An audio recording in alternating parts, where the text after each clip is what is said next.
युग समाप्त हो चुका है। ये युग विकासवाद का, लद्दाख का तो ये पूरा हिस्सा, ये भारत का मस्तक।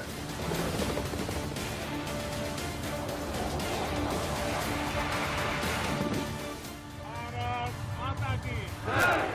भारत माता की जय।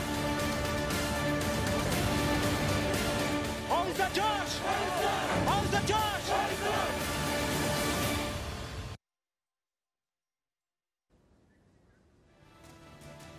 अन्याय, अनर्थ, अनीति, असत्य, अत्याचार का खात्मा, इसके साम्राज्य का खात्मा होना तय है। चीन का नाम लिए बगैर प्रधानमंत्री ने सब कुछ कह दिया तो ड्रैगन को उसकी गर्दन मोड़ दिए जाने का डर सताने लगा है। न हम झुके हैं न झुकेंगे। जी हां, प्रधानमंत्री की हुंकार से कपकपाया चीन। शाम के 7 बजे हैं। नमस्कार, मैं हूं मनीष अवस्थी, लेकर आया हूं आपका पसंदीदा डिबेट शो देश का सवाल। हम शांति के रक्षक, तुम विस्तारवादी भक्षक। नहीं खत्म हुई तुम्हारी जमीन की भूख तो तुमको जलाकर देंगे राख की तरह फूंक। ये चीनी सीमा से चीन को संदेश था प्रधानमंत्री मोदी का, सीधा, साफ, सपाट और बिना लाग लपेट वाला, पीछे हटने की चेतावनी वाला, विवाद को फौरन खत्म करने वाला। और जब संदेश साफ हो तो उसका असर भी साफ साफ नजर आने लगता है। चीन की प्रतिक्रिया भी आई। हम शांति प्रक्रिया के लिए सैन्य और कूटनीतिक स्तर पर बातचीत कर रहे हैं। उससे ऐसा व्यवहार उकसाता है तो चीन हम उकसा नहीं रहे हैं, हम समझा रहे हैं। तुम भारत की ताकत का एहसास कर लोगे। और ये बात पीएम मोदी ने ऐसे ही जाकर सीमा पर नहीं कही है। इसके लिए ड्रैगन के पंजे को कूटनीति के जाल में जकड़ लिया गया है। America, France, Japan, Germany, Australia और रूस को साथ लाकर फिर सीमा से पीएम मोदी ने सिंहनाद किया। इस वक्त आ रही है एक बड़ी खबर। ब्रेकिंग न्यूज, दिल्ली एनसीआर में भूकंप के झटके महसूस किए गए हैं। इस वक्त की बड़ी खबर, दिल्ली एनसीआर में भूकंप के झटके। इस वक्त की सबसे बड़ी खबर, लगातार पिछले 1.5 महीने से दिल्ली एनसीआर, हरियाणा के कुछ इलाकों में भूकंप के झटके महसूस किए जा रहे हैं। तीव्रता कितनी है इसकी जानकारी अभी नहीं आई है, लेकिन लगातार भूकंप के झटके इन इलाकों में महसूस किए जा रहे हैं।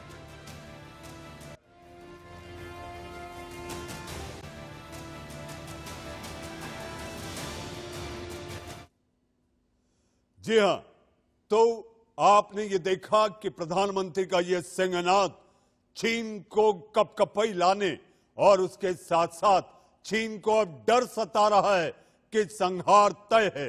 जी हां, मोदी के भाषण के क्या है मायने, आप देखिए हमारी इस रिपोर्ट में।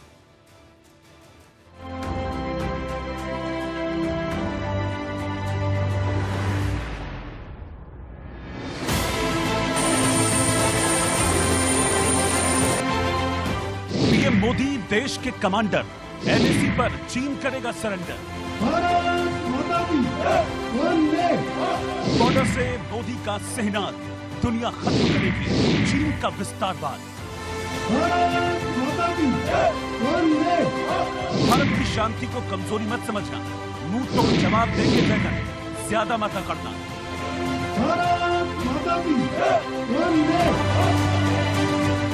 पीएम मोदी ने चीन की सीमा से ड्रैगन को साफ संदेश दे दिया है, चालाकी मत करो, हमें जवाब देना आता है। बिना नाम लिए पीएम मोदी ने चीन को विस्तारवादी ताकत बताते हुए साफ साफ कहा कि दुनिया ने विस्तारवादी ताकतों को खत्म करने का मन बना लिया है। पीएम मोदी ने यह भी साफ कर दिया कि भारत की शांति को उसकी कमजोरी समझने की भूल मत करना। लद्दाख का तो ये पूरा हिस्सा, ये भारत का मस्तक है। 130 करोड़ भारतीयों के मान सम्मान का प्रतीक है। ये भूमि भारत के लिए सर्वस्व त्याग करने के लिए हमेशा विस्तारवाद का युग समाप्त हो चुका है। ये युग विकासवाद का है। तेजी से बदलते हुए समय में विकासवाद ही प्रासंगिक है। विकासवाद के लिए ही अवसर है और विकासवाद ही भविष्य का आधार भी है। विश्व युद्ध हो या फिर शांति की बात, जब भी जरूरत पड़ी है विश्व ने हमारे वीरों का पराक्रम भी देखा है और विश्व शांति के उनके प्रयासों को महसूस भी किया है। पीएम मोदी ने लद्दाख की जमीन से एक बात और साफ कर दी कि मानवता की भलाई के लिए विकासवाद जरूरी है और वही भविष्य का आधार है। साथियों, विस्तारवाद का युग समाप्त हो चुका है। ये युग विकासवाद का है। तेजी से बदलते हुए समय में विकासवाद ही प्रासंगिक है। विकासवाद के लिए ही अवसर है और विकासवाद ही भविष्य का आधार भी है। पीएम मोदी ने अपने लद्दाख दौरे से साफ संदेश दिया है कि पूरा देश अपने जवानों के साथ खड़ा है। गलवान की हिंसक झड़प में घायल हुए जवानों के बीच पीएम मोदी ने उनके गर्व का गुणगान किया और उन्हें देश का असली हीरो बताया। वीरता के साथ आपने लड़ाई लड़ी और मैंने कुछ दिन पहले भी कहा था कि जो वीर हमें छोड़ के चले गए हैं वे भी ऐसे ही नहीं गए। आप सबने मिलकर के करारा जवाब भी दिया। शायद आप घायल है, अस्पताल में है, इसके शायद आपको अंदाज नहीं आता होगा, लेकिन 130 करोड़ देशवासी आपके प्रति बहुत ही गौरव अनुभव करते हैं। युद्ध के हालात के बीच पीएम मोदी का लद्दाख दौरा अपने आप में चौंकाने वाला था। भारत के लोग सरप्राइज थे। लद्दाख में जवान जोश में थे। भारत माता की जय, भारत माता की जय, भारत माता की जय, भारत माता की जय। और चीन की हालत क्या थी, ये तो उसकी प्रोपेगेंडा मशीन ग्लोबल टाइम्स के इस बयान से ही समझा जा सकता है। भारत चीन सैन्य और कूटनीतिक स्तर पर तनाव खत्म करने के लिए बातचीत कर रहे हैं। ऐसे में कोई भी इस प्रक्रिया के बीच आएगा तो वो दखल देता है, तो वो उकसाएगा।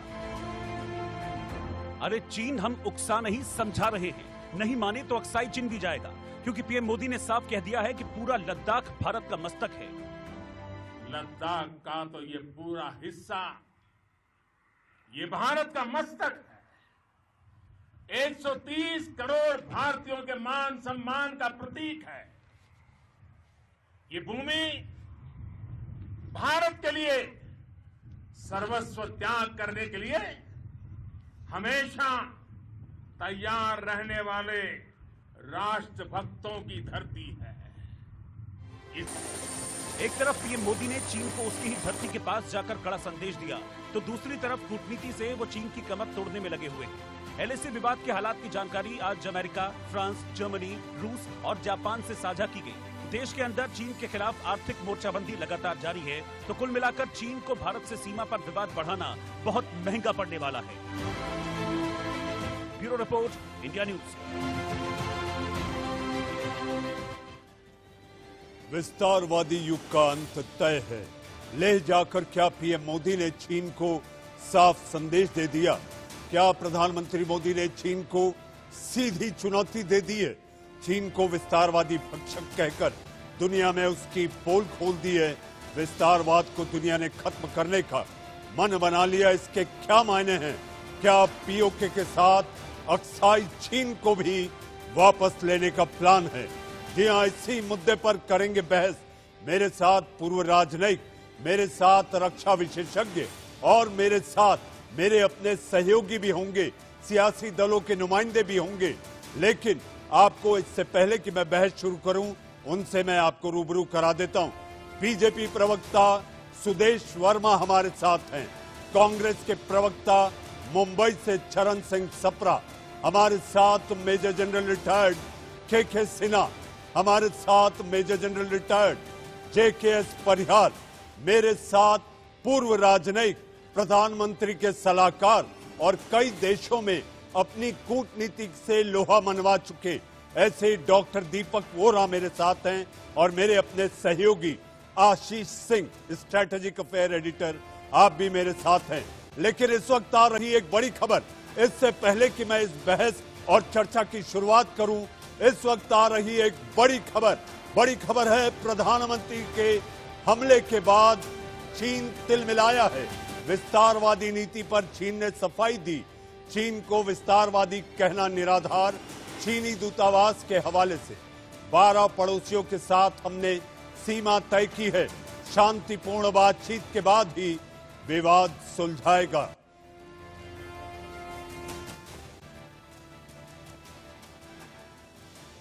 आपने देखा कि प्रधानमंत्री का हमला जुबानी हमला।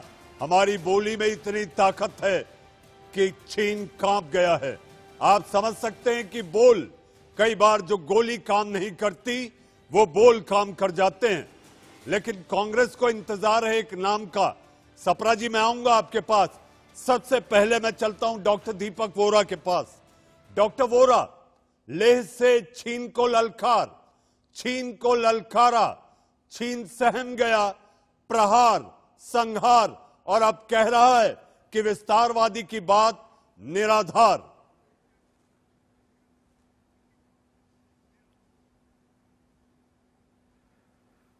बहुत बहुत धन्यवाद आपका अवस्थी साहब। आपने एक मौका दिया है भारत के अहम चैनल के अहम कार्यक्रम में अहम एंकर के साथ बातचीत करने का।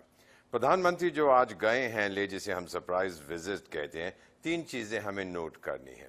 सबसे पहले कि हमारी परंपरा रही है कि जब भी जंग हुआ है भारत के इतिहास में, तो हमारे जो राजा महाराजे लीडर्स थे वो खुद जंग में उतरे थे। लीड फ्रॉम द फ्रंट की हमारी परंपरा रही। चाहे पृथ्वीराज चौहान हो, छत्रपति शिवाजी हो, टिपू सुल्तान हो, अकबर हो, दक्षिण में पुलकेशिन II हो, चोला चाणक्य, जो भी रहे हैं, हमेशा महाराजा पोरस खुद लड़े हैं दुश्मन के बरखिलाफ। इसीलिए ये पहली अहम बात है प्रधानमंत्री की विजिट की। दूसरा, आपके साथ स्टूडियो में बैठकर नक्शे पर मैं आपको बहुत कुछ समझा सकता हूं लद्दाख के बारे में। वहां की ऑटोनोमस हिल डेवलपमेंट काउंसिल का मैं विशेष सलाहकार हूं। ये सारे इलाके मेरे देखे हुए हैं। लेकिन नक्शे पे मैं आपको समझाऊंगा कि ये फिंगर 1 है, फिंगर 5 है, फिंगर 6 है, हॉट स्प्रिंग्स है, ये है डेप्सा में, आपको समझ नहीं आएगा। तो ये लीडर होता है जो वहां जाके देखता है, खुद समझता है कि सच्चाई क्या है, रियलिटी ऑन द ग्राउंड क्या है।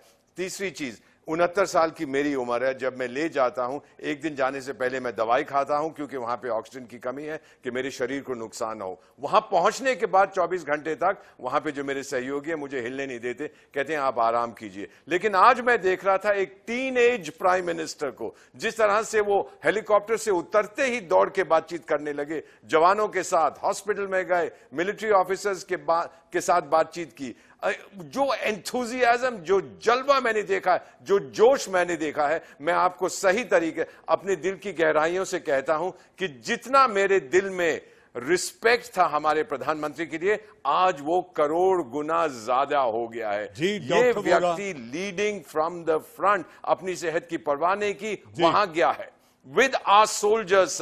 ये बहुत बड़ी चीज है। आपने भी जिक्र किया कि चाइनीज एम्बेसी कहती है हमने 12 देशों के साथ अग्रीमेंट, बॉर्डर अग्रीमेंट साइन।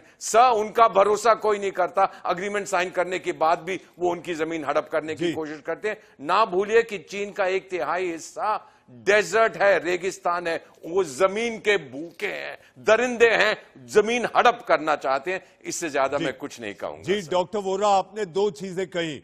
इतनी ऊंचाई पर जाने के बाद 11,000 फीट की ऊंचाई, ऑक्सीजन की कमी हो जाती है। आपने प्रधानमंत्री के साहस का जिक्र किया। मैं ये कहना चाहूंगा, स्वस्थ लोकतंत्र के स्वस्थ प्रधानमंत्री आज पोस्ट पर गए थे, नीमू पोस्ट पर गए थे। डॉक्टर वोरा, मैं आपके पास दोबारा फिर आऊंगा, ढेर सारे सवाल हैं। मेरे साथ मेजर जनरल के सिन्हा हैं। जनरल साहब, दुनिया के सामने आज प्रधानमंत्री ने अपनी बोली से एलएसी के करीब पहुंचकर बेनकाब कर दिया चीन को।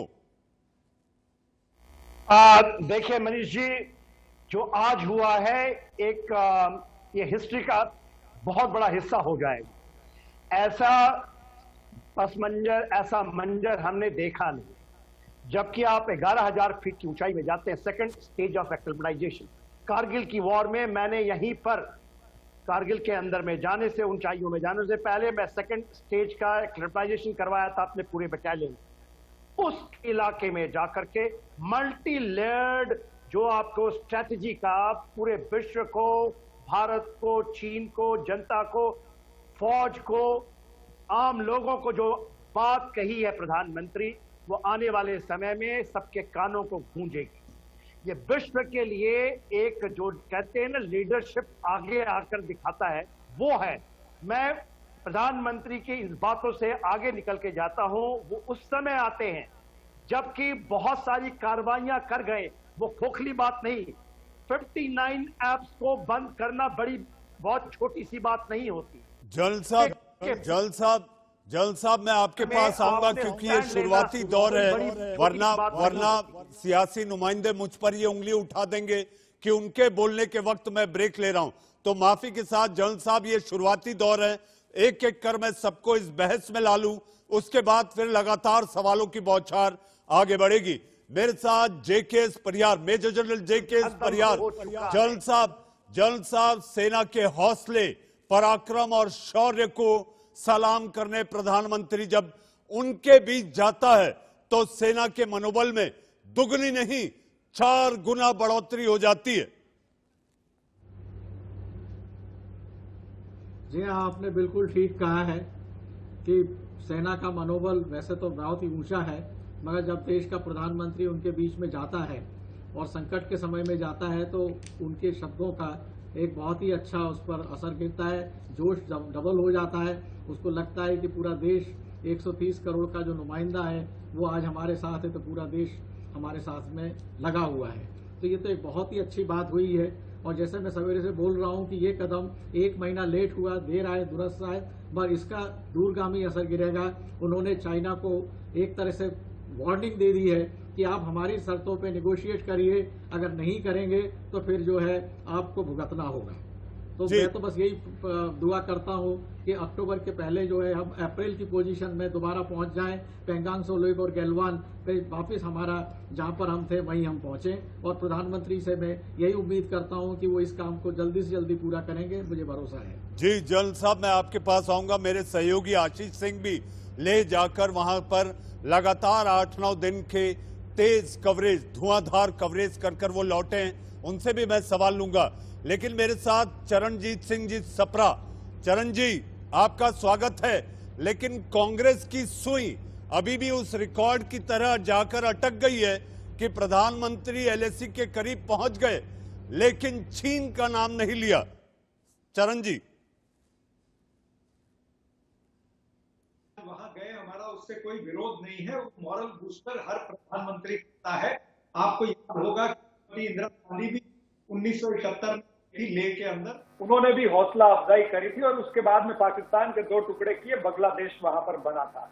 लेकिन जिस तरह से डॉक्टर वोरा अभी बात कर रहे थे कि चीन जो है वो निहायत ही बदमाश है, धोखेबाज है, दगाबाज है, तो ऐसे व्यक्ति से जब हम डील करते हैं, जिस तरह से हम एक तरफ कोर कमांडर की मीटिंग चल रही थी और दूसरी तरफ 15 जून को उन्होंने वो गलवान घाटी में वो घटना को अंजाम दिया और हमारे 20 जवान जो है वो शहीद हो गए हैं। तो चीन के ऊपर हमें जरा भी एतबार नहीं करना है, नंबर 1। दूसरी बात जो है, हमें डिप्लोमेसी जो है, कूटनीति जो है, उसको बहुत सारी प्राथमिकता दे करके कूटनीति को मात्र हमको टीआरपी और पीआर में नहीं बदलना है, ये ध्यान रखा जाए। कूटनीति में अगर हम मजबूत रहेंगे तो हम पूरी तरह से चीन के साथ इस लड़ाई में, इस जंग में हम खड़े रहेंगे और हम जीत के आएंगे।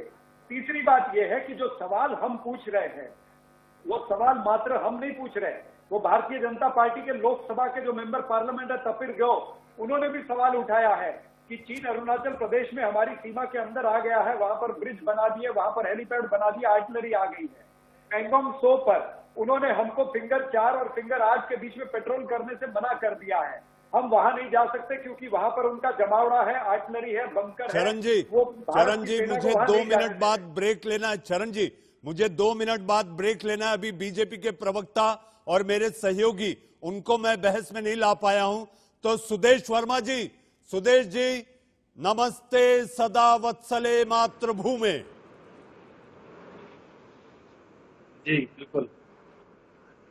देखिए, आपने देखा कि माँ भारती की बात प्रधानमंत्री जी ने किस तरह से की और जो एक संदेश दिया जो पूरा विश्व समझता है और विश्व का रास्ता वहीं से निकलना है शांति का, कि विस्तारवादी नीति नहीं चलने वाली। कोई मुल्क ताकतवर हो सकता है, कोई छोटा हो सकता है, लेकिन आप किसी की धरती को हड़प नहीं सकते। वो दिन चला गया और इनको जवाब नहीं मिला था और जवाब मिला है। ये फंस चुके, पूरा विश्व चाइना के खिलाफ खड़ा है। आपने देखा कि अमेरिका ने भी भारत के पद चिन्हों पर चलकर उनकी कुछ कंपनीज को बैन किया है और ये होने वाला है अपने विश्व में। कि आप जो विस्तारवादी रखेंगे और आपको लगता है कि आप अपनी सेना से कैप्चर कर लेंगे, चीन जो है एग्रीमेंट करता है, एग्रीमेंट को नहीं मानता है, तो आप पर कोई ट्रस्ट कर नहीं सकता। और चीन को जो जवाब मिला है उसके बाद अच्छा होगा कि चीन समझ जाए इस बात को, क्योंकि प्रधानमंत्री का जाना एक बहुत बड़ा इंडिकेशन है। हमारी सेना तैयार है, हमारी सेना का जी सुदेश जी, ये सारे सवाल आपसे चरणजीत सिंह सप्रा पूछेंगे। उनके मन में भी बहुत सवाल है, चूंकि जैसा मैंने पहले कहा है कि मुझे बहस में सबको लाना है। मेरे अपने सहयोगी जो लेह लद्दाख में लगभग 8 से 9 दिन रहकर वापस दिल्ली लौटे हैं, आशीष, आप स्ट्रैटेजिक अफेयर कवर करते हैं, आप डिफेंस कवर करते हैं जी। प्रधानमंत्री का सैनिकों के बीच में, हमारे वीर सिपाहियों के बीच में भाषण होता है और उसके तुरंत बाद हमारे विदेश सचिव जो हैं वो लगातार 5 बड़े महाबली बाहुबली मुल्कों के नुमाइंदों से बात करते हैं। ये क्या संकेत है आशीष?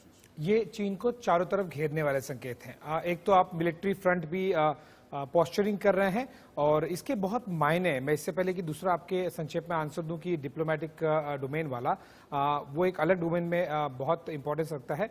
ठीक इसी समय पिछले हफ्ते शुक्रवार को मैं उन्हीं सैनिकों के साथ में था जब हमने लद्दाख स्काउट्स के साथ में कवरेज की थी एक्सक्लूसिव।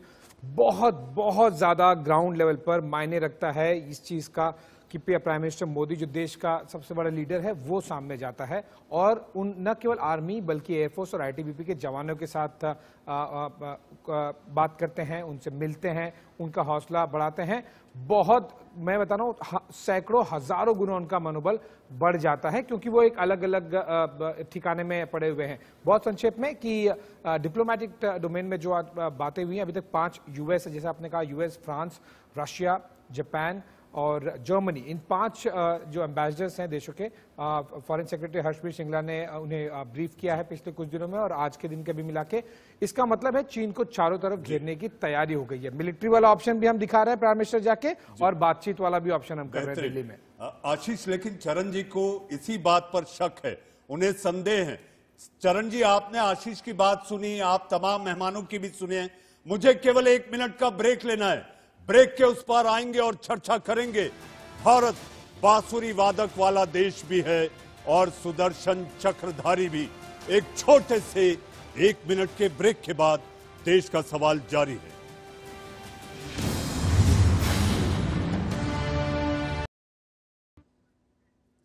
और अब दर्शकों के लिए एक अच्छी खबर। इंडिया न्यूज और पेटीएम फर्स्ट गेम्स मिलकर एक क्विज लेकर आ रहे हैं। इस क्विज में आपसे रोज इंडिया न्यूज के शाम 7 बजे, रात 8 बजे और रात 9 बजे के बुलेटिन में सवाल पूछे जाएंगे। इसके जवाब पेटीएम फर्स्ट गेम्स पर देने वाले लकी विजेताओं को पेटीएम फर्स्ट गेम्स ऐप के जरिए 10 लाख रुपए तक का इनाम दिया जाएगा। तो आज का सवाल आपके टेलीविजन स्क्रीन पर, इंडिया न्यूज के डिबेट शो मुझे जवाब चाहिए के एंकर कौन हैं? आपके टीवी स्क्रीन पर विकल्प ए शहजाद पूनावाला, विकल्प बी शुभ्रा सुमन, विकल्प सी राजीव शर्मा, विकल्प डी राशिद हाशमी। जवाब देने के लिए अभी डाउनलोड कर लें पेटीएम फर्स्ट गेम्स ऐप और विजिट करें paytmfirstgames.com। ब्रेक के बाद फिर एक बार आपका स्वागत है और मेरे साथ मेहमानों का पैनल लगातार बना हुआ है। Doctor Deepak Vora, Charanjit Singh Sapra, Sudesh Verma, major general JKS Pariyar, major general K Sinha और मेरे सहयोगी आशीष सिंह। डॉक्टर दीपक वोरा, आपसे सीधा सवाल इस वक्त यह है, देश जानना चाहता है कि प्रधानमंत्री ने चीन को अपनी बोली से बेनकाब तो कर दिया, लेकिन चीन जिस तरह से बातें कह रहा है कि ये सारी बातें निराधार हैं, ये बातें नहीं की जानी चाहिए। और उसके साथ साथ अगर आप देखें, प्रधानमंत्री ने और एक सटीक लफ्जों में कह दिया कि विस्तारवाद के युग का अंत होना अब तय है, क्योंकि दुनिया के सारे मुल्क इसके खिलाफ खड़े हैं।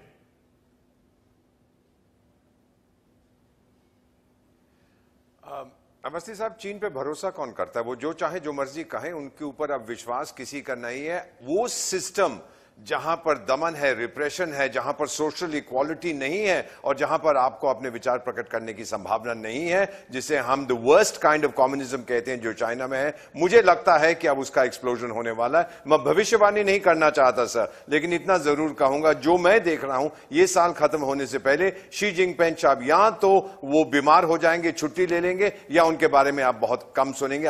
वो अब जो उसको कहते हैं रिटायरमेंट अपनी ले लेंगे। दूसरी चीज आप देखेंगे, कम्युनिस्ट पार्टी ऑफ चाइना टूट जाएगी। और तीसरा, पूरे चीन में आप देखेंगे बगावत होगी, लोग कहेंगे हमें अपने लोकतांत्रिक अधिकार चाहिए। I believe this is coming sir. मैं शायद जिंदा रहूंगा इस साल के आखिर तक, आप भी इसको देखेंगे। चीन पर अब कोई भरोसा नहीं करता। यूरोप उनसे नाराज है जो हांगकांग में किया है, आसियान नाराज है जो उन्होंने साउथ चाइना। आप दीर्घायु हो डॉक्टर वोरा। सॉरी, आसियान नाराज है जो कुछ उन्होंने साउथ चाइना सी में किया है। अफ्रीका उनके साथ नाराज होने वाला। उनका दोस्त बचा कौन है? एक हारे हुए देश के अलावा और कौन है उनका दोस्त? पूरी तरह से घिर चुके हैं, बेनकाब हो चुके हैं, बौखला गए हैं, और आप बहुत सी स्टेटमेंट्स वहां से सुनेंगे। इससे ज्यादा मैं कुछ नहीं कहना। जी डॉक्टर वोरा, ढेर सारे सवाल आपसे अब भी बाकी हैं। मेजर जनरल सिन्हा, ब्रेक पर जाने से पहले जैसा मैंने कहा था, हम बांसुरी वादक भी हैं और सुदर्शन चक्रधारी भी। इसके क्या मायने हैं जनरल सिन्हा? जो इसका जो दिया गया है उदाहरण एब्सोल्युटली साफ। देखिए, भारत किसी भी देश की सीमा को ना तो कभी लिया है ना लेगा। आप 71 में देखें, हमने पूरा बांग्लादेश बना दिया, ईस्ट पाकिस्तान ले ली, मगर दे दिया हमने पैटर्न, हमें 1 इंच जमीन नहीं रखी। उसके बाद भी हमारी विवाद 7 इनक्लेव बांग्लादेश क्लेम करता था, वो भी सुलझा लिया गया।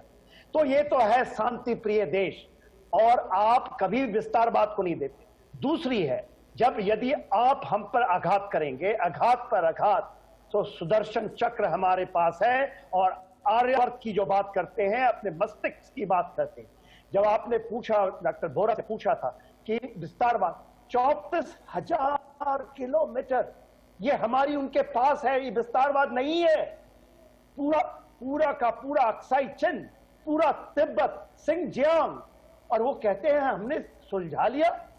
मैं वो नहीं चाहता साउथ चाइना सी कंप्लीट। देखिए, उसमें फिलीपींस, मलेशिया, वियतनाम, आप जापान, जिसका नाम लेंगे, ये पूरा का पूरा कहते हैं हमारा है, चाइना का है।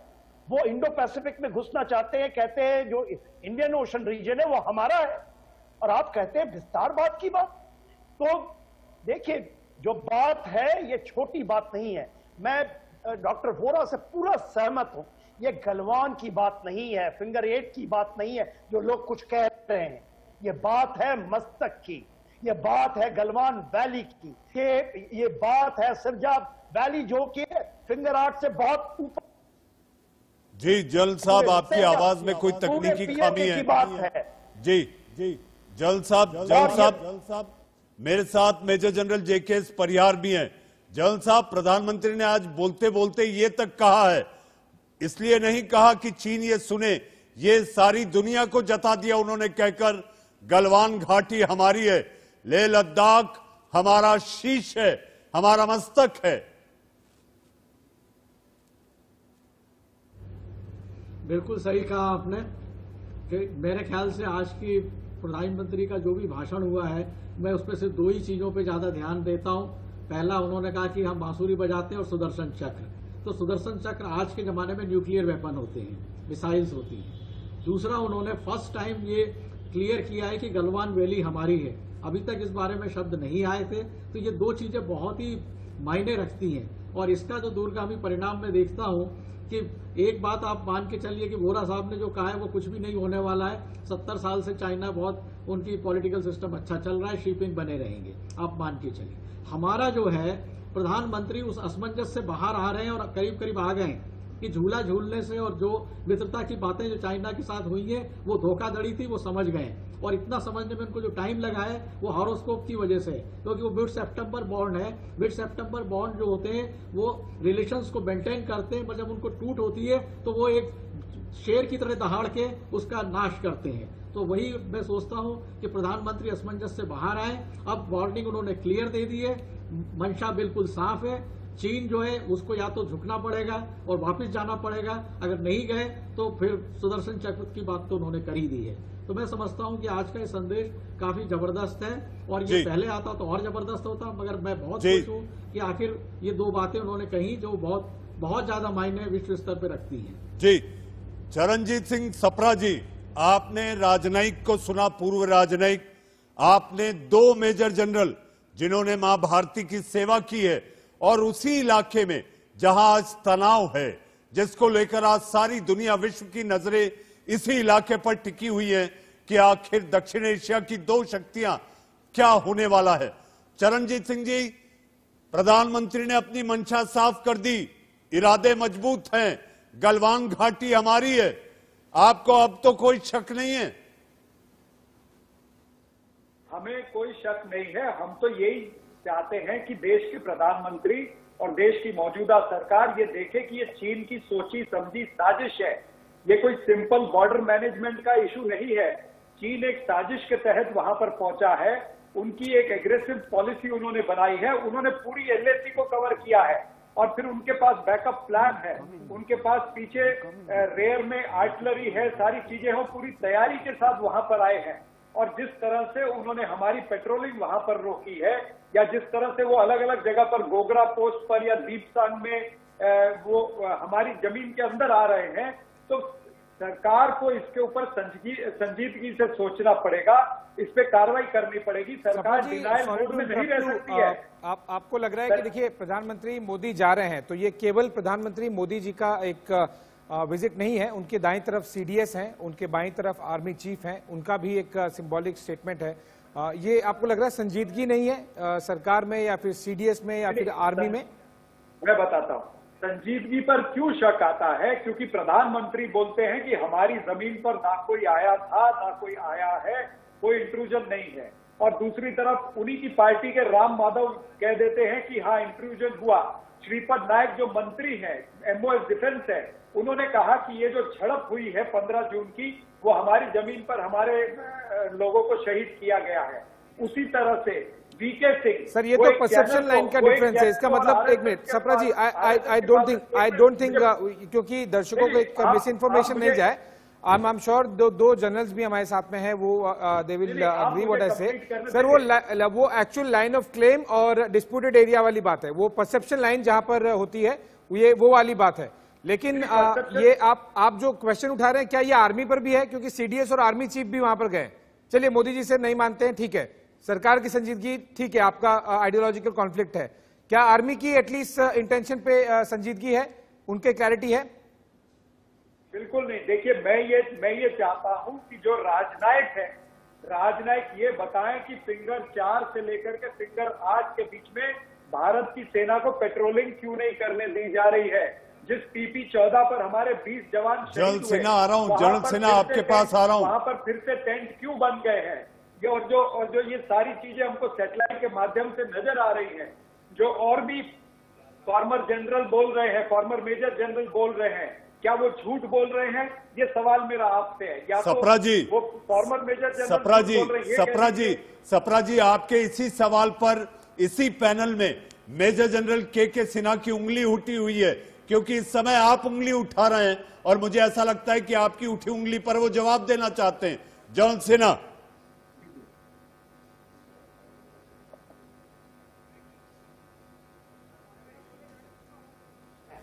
ये कहते हैं चाइना ने अपनी आर्टिलरी लगा दी पूरे लेह लद्दाख से लेकर के ईस्टर्न सेक्टर तक, तो भारत चूड़ियां पहन के बैठ गया है, ये कहना चाहते हैं। ये क्या कौन सी भाषा बोलते हैं? यही मैं ग्लोबल टाइम में आज पढ़ा था। आप देखिए, आपसे बहस करने नहीं आया हूं मैं, ऐसे लोगों के साथ बहस करने नहीं आया मैं। इनके चुप कराए ना तो मैं बोल नहीं पाऊंगा। ये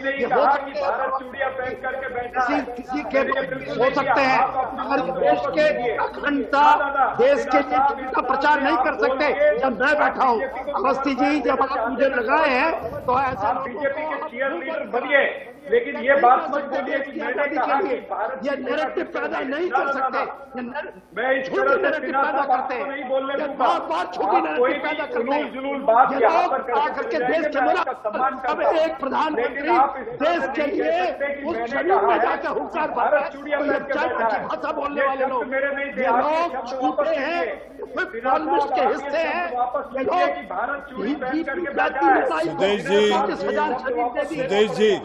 सुदेश जी, जल्द साहब आपके पास आऊंगा। चरण जी आपके तमाम सवालों का जवाब देने के लिए बीजेपी प्रवक्ता भी यहां पर इस पैनल में है। सुदेश जी, इतने ढेर सारे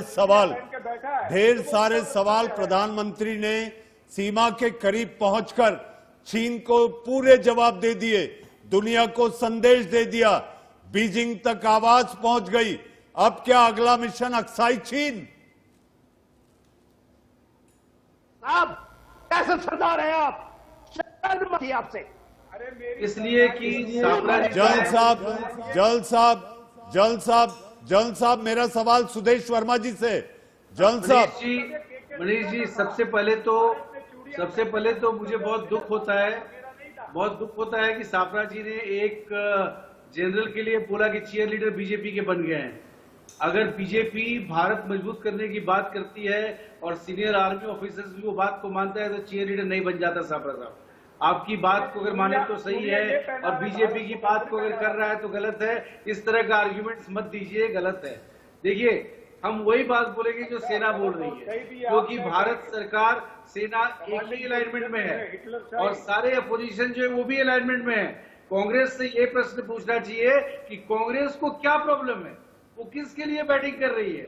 सारी पार्टी तो सरकार के साथ है। सप्रा जी, डिड यू से दिस? सप्रा जी, आपने कहा ये आर्मी या फिर क्या जनरल या कोई भी बीजेपी के तरफ से भाषा बोल रहे हैं? Cheer leader, he used the word cheer leader. Ashish, उस नोट पर मैं आपसे भी पूछना चाहूंगा ना, मैं I don't want any of our retired officers की आपके साथ में वो पॉलिटिकल डिबेट करें। This is not good, let's respect them. Sapra ji, this is not done, है ना। मैं आपसे भी पूछना चाहूंगा, एक बात बताइए, 7 अगस्त 2008 को राहुल गांधी में और सीसीपी के बीच में क्या एग्रीमेंट साइन हुआ था? नहीं, आप मुझे ये बताइए कि इंडिया सर, मैं आप जर्नलिस्ट बन जाइए, मैं तो इलेक्शन लड़ने नहीं आ रहा हूं, मैं काम कर रहा हूं। आप आंसर देंगे? आपने हमारे पैनल में जनरल साहब से कुछ पूछा जो अच्छी बात नहीं है, जो कुछ कहा आपने। आप मुझे बताइए, 2008 में 7 अगस्त को राहुल गांधी और जो बेसिकली इंडियन नेशनल कांग्रेस है और चाइना कम्युनिस्ट पार्टी के बीच में क्या एग्रीमेंट साइन हुआ था? आपने कभी बीजेपी को पूछा इंडिया फाउंडेशन की डेलीगेशन में और सीपीसी में क्या फाइनल हुआ था? आपने कभी बीजेपी से पूछा? विवेकानंद, आप आंसर नहीं देंगे, मैं आपको बताता हूं और दर्शकों को भी बता देता हूं। उस अग्रीमेंट का एमओयू था, वो एमओयू मेमोरेंडम ऑफ अंडरस्टैंडिंग था, जिसमें यह तय हुआ था कि कांग्रेस पार्टी और चाइना की communist party important regional international issues पर एक दूसरे को डिस्कस करेंगे। ये मेमोरेंडम ऑफ अंडरस्टैंडिंग 7 अगस्त 2008 को यूपीए 1 के दौरान हुआ कांग्रेस पार्टी और चाइनीज कम्युनिस्ट पार्टी के बीच में जिस एमओयू के साइन करने के बाद में मुझे नहीं लगता है कि कांग्रेस पार्टी के किसी भी लीडर को, किसी भी सर्विंग या रिटायर्ड इंडियन आर्मी ऑफिसर को चीयर लीडर कहने का हक बनता है, क्योंकि इस देश को शक है कि आप अभी बीजिंग से डिस्कस कर रहे हैं, चर्चा कर रहे हैं कि क्या किया जाए। ये सरप्राइज एलिमेंट जो आप लेह लद्दाख में आज मिला है आपको सुबह, आप ये बीजिंग से चर्चा कर रहे हैं। आप यू कांट, सॉरी सर, आप नहीं कह सकते एक इंडियन आर्मी के सर्विंग या रिटायर्ड ऑफिसर को किसी भी सरकार का चीयर लीडर आप नहीं कह सकते, आप नहीं कह सकते। आप ही के सरकार के समय पे जनरल वीके सिंह थे, आपने अपने सर्विंग आर्मी चीफ पर भी विश्वास नहीं किया था और आपने कहा था कि कू हो रहा है, वो इंडियन आर्मी कू करेगी और सत्ता तख्तापलट कर देगी, सत्ता हड़प देगी। ये इंडियन आर्मी है, पाकिस्तानी आर्मी नहीं। आपने अपने सरकार के समय भी इंडियन आर्मी पर विश्वास नहीं किया था, आज आप भी नहीं कर रहे। बीजेपी की 14 डेलीगेशन क्यों गई? सुदेश वर्मा जी, सुदेश जी, प्रश्न का उत्तर नहीं दिया। 2008 का एग्रीमेंट क्या साइन हुआ है सुदेश बताइए। सुदेश जी और सीसीपी के बीच में आप ये पूछने की हिम्मत रखिए कि अजीत डोभाल के बेटे का क्या लेना देना है? सेना के गली का कुंडा में वही लोग हैं गली का मैं आपसे आप ही के लीडर इधर उधर की बातें ना करिए। 2008 में क्या एग्रीमेंट साइन है? 2008 में हमारे देश के प्रधानमंत्री और आपके पार्टी के लीडर मनमोहन सिंह को ओलंपिक में इनविटेशन नहीं मिलता है, लेकिन सोनिया गांधी को मिलता है। क्या दर्शाता है ये? दो पॉलिटिकल पार्टीज के बीच में एग्रीमेंट हुआ है 7 अगस्त 2008 को, और आज आप इंडियन आर्मी को चीयर लीडर कहते हैं। आपने इंडियन आर्मी पर सवाल उठाया जब सर्जिकल स्ट्राइक हुई, आपने सबूत मांगा, आपने कहा कि खून की दलाली करते हैं, आपने सबूत मांगा जब बालाकोट एयर स्ट्राइक हुआ, देश को सबूत नहीं चाहिए था। और आज भी मिसेस सप्रा, I'm sorry, आप किसी भी सर्विंग या retired Indian army, navy, air force और एनी मिलिट्री बंद करिए। आप उनके सरकार का चीयर लीडर नहीं कर सकते। क्या इसका मतलब है कि 10 साल तक वो आपके चीयर लीडर थे? आप कैसे कह सकते हैं ये? तो आप सवाल पूछ के बताइए। सुदेश वर्मा, सुदेश वर्मा, सुदेश जी, आपको इस वक्त आशीष की तमाम दलीलों पर आशीष ने जिस तरह से अपनी बात रखी है और बात नहीं रखी, सेना पर उंगली उठाने का मतलब होता है हमारी मां भारती पर आप उंगली उठा रहे हैं, क्योंकि वो हमारे रक्षक हैं। आज आप और हम अगर अपने घरों में महफूज हैं, रात की नींद ले पाते हैं, तो उसकी वजह सीमा पर खड़े हमारे ये सिपाही हैं। मैंने जो सवाल पूछे वो आप बीजेपी को पूछ के बताइए कि इंडिया फाउंडेशन का, सुदेश जी, फाउंडेशन आरएसएस का क्या लेना देना था? क्यों उन्होंने सीपीसी के साथ मीटिंगें की? क्यों बीजेपी के 3 ऑल इंडिया के अध्यक्षों ने सीपीसी के साथ में मीटिंगें की? ये सवालों का उत्तर बीजेपी से पूछिए ना, आप मेरे से पूछते हैं। पाकिस्तान में जाके कू करने की बात करते हैं, गद्दारों की फौज है ये। अरे छोड़िए, गद्दारी आपके खून में होगी, हमारे खून में नहीं है कोई गद्दारी। देश देख रहा है, देश के लिए देख रहा है, एक परिवार के लिए कितने अंधे हो गए इतिहास है कांग्रेस पार्टी का। आपने तो आज तक उंगली भी नहीं कटाई। चरण जी, आप लगातार आप बहस में बोल रहे हैं, मुझे ऐसा लगता है।